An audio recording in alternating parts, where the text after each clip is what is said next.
the patient is referred to me, the very first thing I'm going to do is take a detailed history, go through all the symptoms. I have a symptom assessment chart, which I give so that we can, 42 different symptoms. You're not going to have all of them, but we go through whether you've got that symptom, if not, 0, or whether it's a mild, moderate or severe symptom, score 1, 2 or 3. So we actually will formally score your symptoms. We'll go through your history, we'll go through your past medical history to see if there are contraindications to HRT, your family history. Is there a family history of breast cancer? Is there a family history of bowel cancer or Alzheimer's or osteoporosis, which might colour one's judgment one way or the other for or against HRT? So the foundation of any good medicine is to talk to the patient, to hear what your problems are, to hear what you're concerned about, what your goals and aspirations are. One woman may want HRT to improve their ability to work, another because it's affecting their relationship, etc.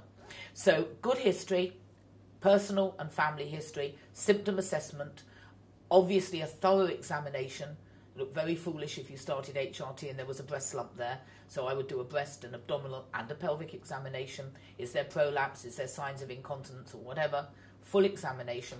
And then I might need to do some tests. Based on what we've discovered from the history examination, I might want to go on and do a bone scan to see what the bones are like. If you're on steroids, for example, and I'm concerned there's a family history of osteoporosis, or if there's a leakage problem, we might do video cystography and have a look to see how the bladder's functioning.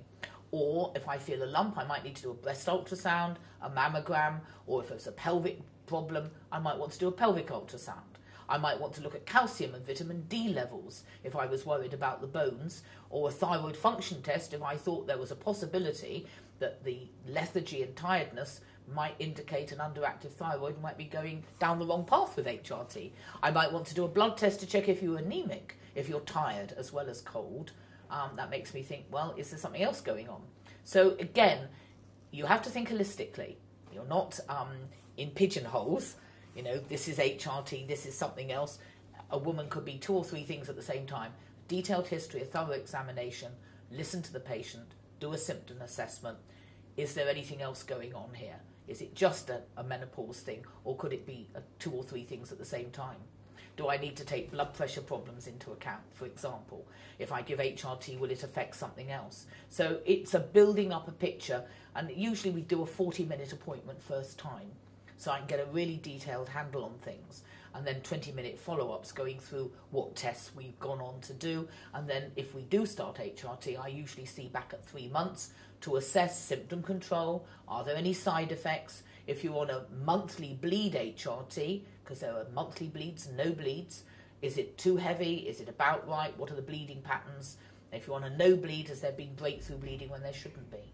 So follow-up, of course, is important.